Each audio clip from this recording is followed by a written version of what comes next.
Circulación pulmonar.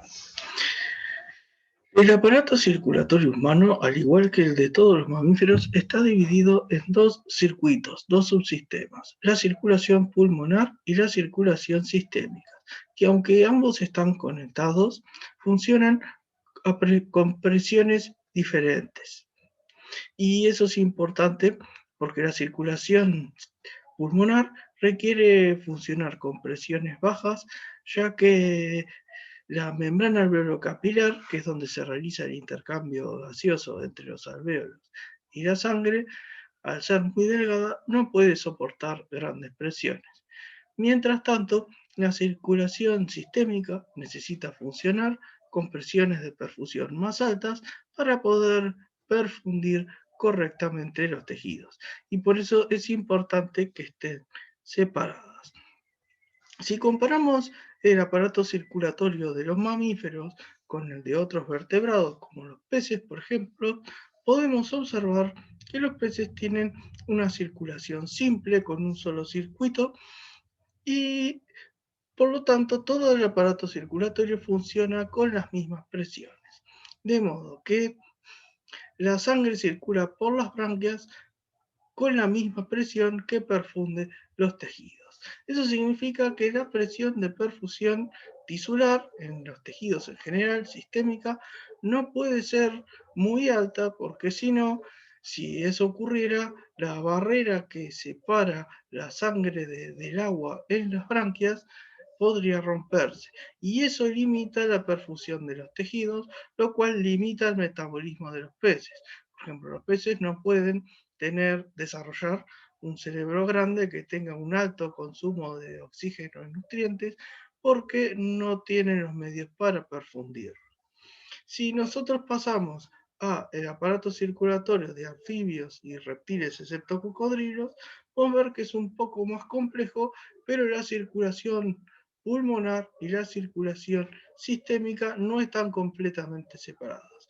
Su corazón tiene dos aurículas y un ventrículo. Tenemos una aurícula derecha que recibe sangre de la circulación sistémica y una aurícula izquierda que recibe sangre oxigenada de los pulmones. Ambas aurículas vierten su sangre en un único ventrículo que va a perfundir tanto la circulación pulmonar como la circulación sistémica. Este ventrículo va a generar una presión única con la cual se van a perfundir tanto el aparato respiratorio como el resto de los tejidos. Eso significa que esa presión no puede ser muy alta porque la barrera alveolo-capilar de los pulmones de estos animales no podrían resistirlo. Y esto implica que la circulación sistémica va a tener que funcionar con presiones muy bajas para perfundir los tejidos. Y eso implica que sus tejidos no van a poder tener un metabolismo muy rápido como para sustentar un cerebro grande o, por ejemplo, para tener la cabeza muy elevada por encima del cuerpo, cosa que la mayoría de los reptiles y los anfibios no pueden realizar. Pero los mamíferos, incluidos los humanos, y tenemos un sistema circulatorio que tiene una circulación sistémica y una circulación pulmonar separadas, y un corazón con cuatro cavidades, dos aurículas y dos ventrículos que están completamente separados, de modo que la circulación sistémica puede trabajar con presiones diferentes a las de la circulación pulmonar. Tenemos una circulación pulmonar que funciona con presiones bajas, ideales para un buen intercambio gaseoso, y una circulación sistémica que funciona con presiones mucho más altas, ideales para perfundir los tejidos. Acá tenemos otro esquema donde vemos el aparato circulatorio de los mamíferos, donde tenemos que en la circulación pulmonar tenemos una presión media de unos 14 o 15 centímetros de agua, lo cual es lo suficientemente baja como para que el intercambio gaseoso en la membrana alveolo-capilar se produzca de manera óptica, mientras que tenemos una circulación sistémica con una presión media de entre 90 y 100 milímetros de mercurio, mucho más alta, que es suficiente para perfundir adecuadamente todos los tejidos. Y eso se debe a que tenemos un ventrículo izquierdo independiente, que funciona independientemente de un ventrículo derecho. De más está decir que el gasto cardíaco es igual en todo el aparato circulatorio, ya que ambos circuitos están conectados y funcionan juntos. Sin embargo, funcionan con presiones diferentes. Y desde el punto de vista estructural, tenemos que la circulación pulmonar está formado, al igual que la circulación sistémica, de arterias elásticas, arterias musculares, arteriolas y una red capilar.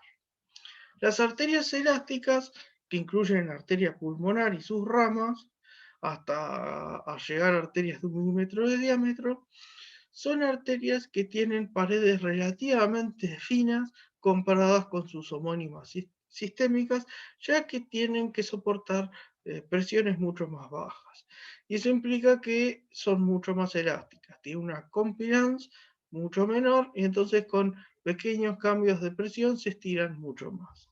Luego tenemos arterias musculares, que en el caso de la circulación pulmonar corresponden a las arterias acinares, y luego tenemos arteriolas más pequeñas de menos de 100 micras que van perdiendo gradualmente la capa muscular hasta que desaparece completamente en las arteriolas de 30 micras. Y finalmente tenemos la red capilar, que es donde se encuentra la membrana alveolo-capilar, que tiene un espesor de entre medio y 1 micrómetro.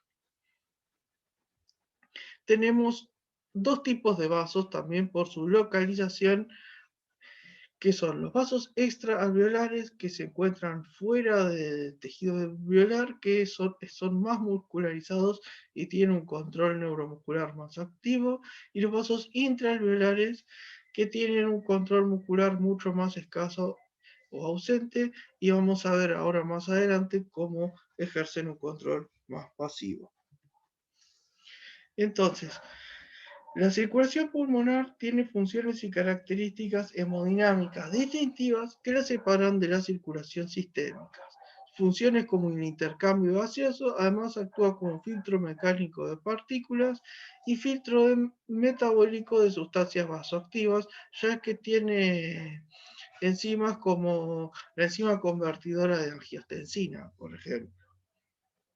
Desde el punto de vista hemodinámico, la circulación pulmonar es una circulación de alto flujo y baja resistencia, ya que funciona con presiones diastólicas, sistólicas y medias de entre 5 a 10 veces menores a las sistémicas, pero tienen el mismo flujo, el mismo gasto cardíaco. Eso significa que las resistencias periféricas pulmonares tienen que ser mucho más bajas que las sistémicas. A su vez, la circulación pulmonar tiene una pulsatilidad más elevada que la circulación sistémica, y eso se debe a la mayor compliance de las paredes de las arteriolas elásticas de la circulación pulmonar. Esa mayor complacencia también determina que carecen de una autorregulación del flujo, es decir, que a diferencia de la circulación sistémica, que un aumento de la presión conlleva a un aumento de la resistencia vascular periférica que va a mantener el flujo, en el caso de la circulación pulmonar, un aumento de la presión va a producir un descenso de la resistencia vascular periférica, lo que va a aumentar mucho el flujo sanguíneo. Además, también carece de función de reservorio venoso, como ocurre en la circulación sistémica. En este esquema podemos ver arriba un esquema del aparato circulatorio. En el medio vemos las presiones en ambos circuitos. Luego vemos la velocidad del flujo y el área de sección transversal. Comenzando por el ventrículo izquierdo, vemos una presión diastólica muy baja y una sistólica que puede llegar a 20 milímetros de mercurio. La velocidad de flujo es máxima y el área de sección transversal es mínima. A medida que pasamos hacia las arterias sistémicas elásticas, tenemos una presión sistólica de alrededor de 120 milímetros de mercurio y una diastólica de alrededor de 80. y la velocidad del flujo comienza a reducirse y el área de sección transversal comienza a aumentar, pero muy lentamente.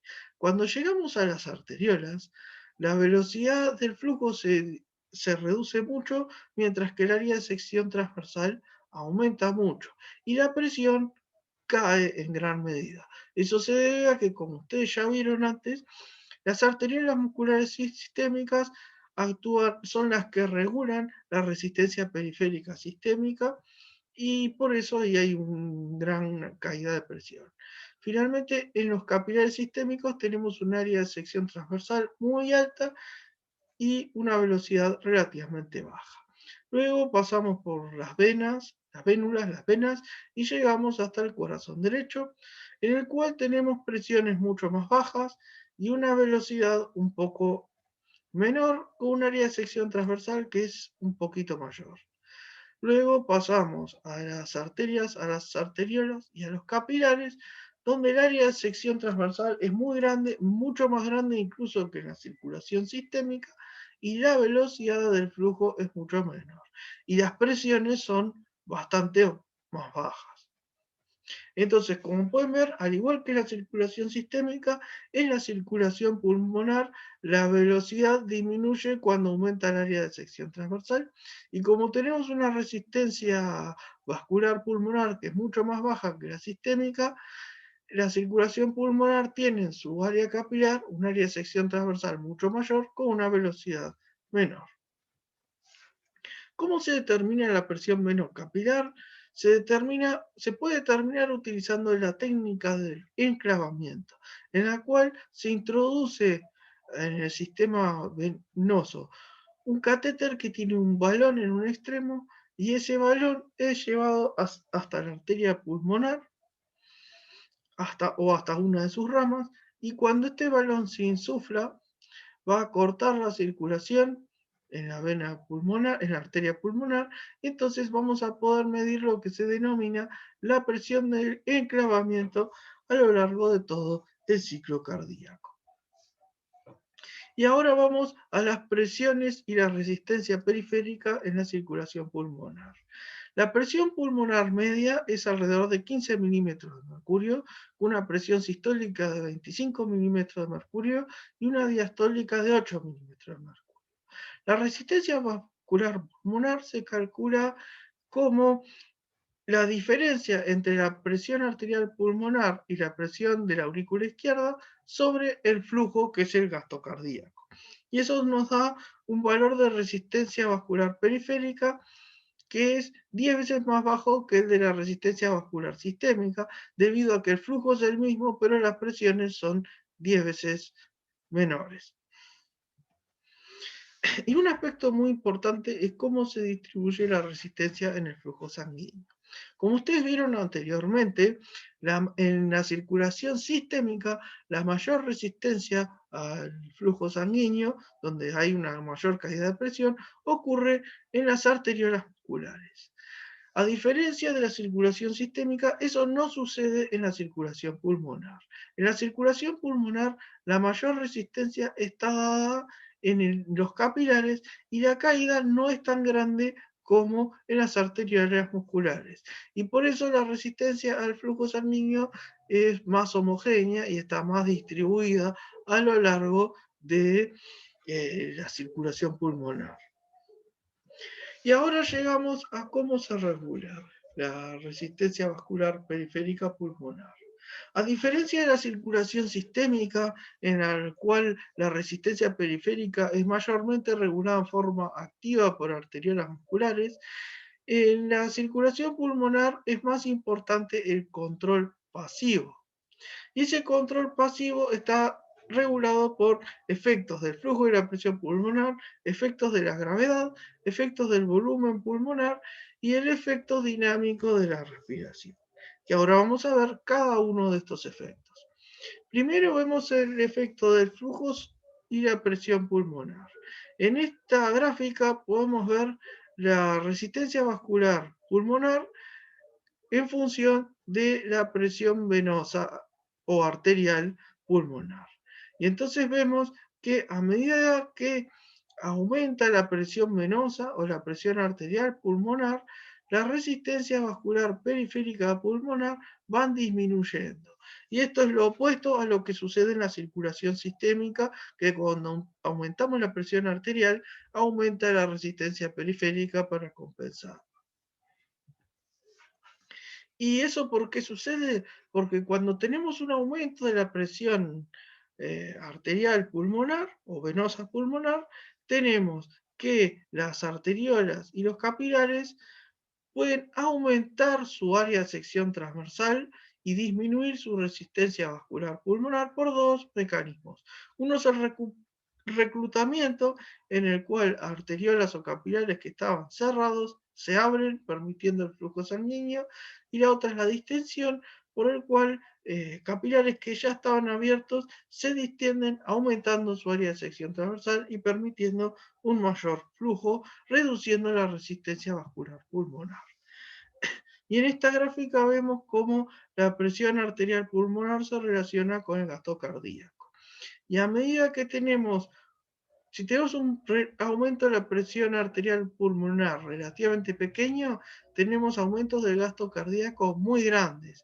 Y eso se debe a que estos aumentos de la presión arterial pulmonar producen reducción de la resistencia vascular periférica pulmonar, y eso genera aumentos muy grandes del gasto cardíaco pulmonar.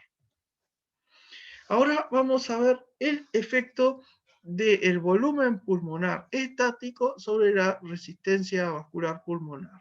Estamos viendo un efecto estático, es decir, ¿qué efecto tiene estar en determinado volumen pulmonar sobre la resistencia periférica? Esto es independiente de lo que ocurre en la inspiración o en la expiración, que esto sería un fenómeno dinámico que vamos a ver después. Entonces, el volumen en el que tenemos una menor resistencia periférica pulmonar es la capacidad residual funcional.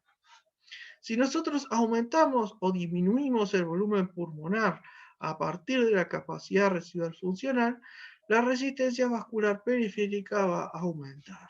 ¿Y eso por qué sucede? Bueno, cuando aumentamos el volumen pulmonar, entonces los capilares extraalveolares van a aumentar su área de sección transversal, pero los capilares intraalveolares van a ser estirados y achatados, y eso va a reducir más su área de sección transversal que lo que aumentan los capilares extraalveolares. Y eso lleva a una reducción neta de la resistencia vascular pulmonar.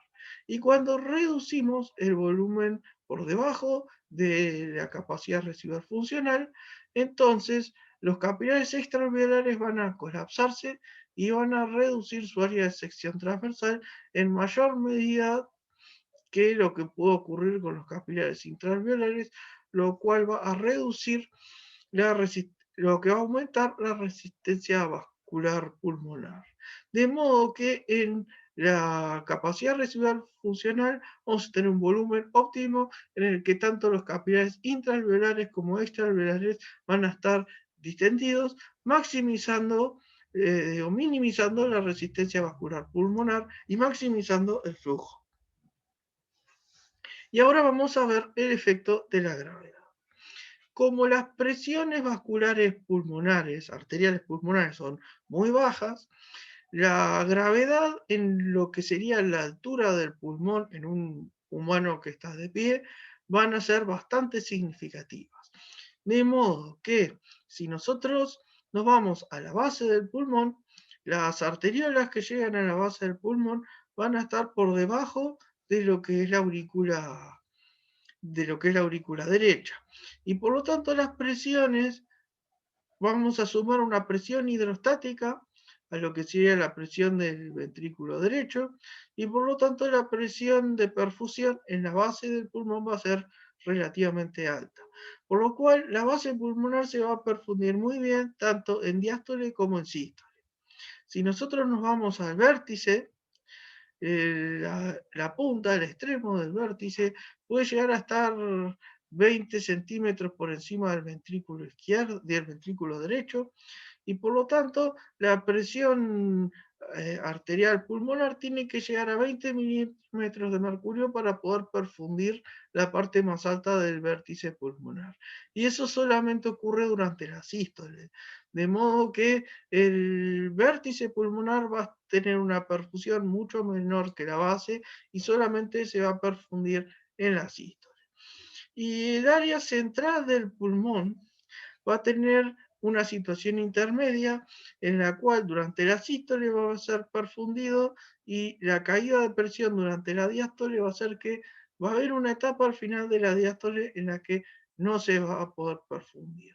Eso implica que la gravedad hace que la perfusión en la base pulmonar sea mucho mayor que en el vértice. Y acá en este esquema podemos ver lo que serían las zonas de West. Esto sería la altura del pulmón y el flujo sanguíneo pulmonar, donde vemos que en las zonas más bajas del pulmón tenemos una mayor perfusión pulmonar, excepto en la parte más baja de la base, que la compresión va a disminuir un poco, pero a medida que subimos la altura va a reducir la presión de perfusión y el flujo sanguíneo pulmonar, hasta que en el vértice está muy reducido y solo se perfunde durante la sístole. Y ahora ya vimos lo que sería el control pasivo. Existe algo de control activo, sobre todo en los vasos extraalveolares. Hay control humoral, que está determinado por algunas hormonas y algunos neuromoduladores, como el óxido nítrico. Pero más importante, tenemos el control neural, dado por el sistema simpático y el sistema parasimpático. Este control neural no es tan importante como la circulación sistémica, pero existe. Y el efecto de control activo más importante va a estar dado por los gases respiratorios y es un fenómeno más local, un fenómeno conocido como la vasoconstricción hipóxica. Y entonces, como vemos en esta gráfica, cuando hay una disminución de la presión parcial de oxígeno alveolar, va a haber una disminución del flujo sanguíneo. Esa disminución del flujo sanguíneo va a ser local solamente en el área que no está siendo ventilada. Y lo que determina es que un área que no está siendo ventilada tampoco sea perfundida, porque eso reduciría mucho la relación ventilación-perfusión. Y entonces, para mantener una relación ventilación-perfusión más homogénea, más estable, este mecanismo va a reducir el flujo sanguíneo en áreas que están mal ventiladas. Y bueno, la próxima clase va a ser sobre la relación ventilación-perfusión.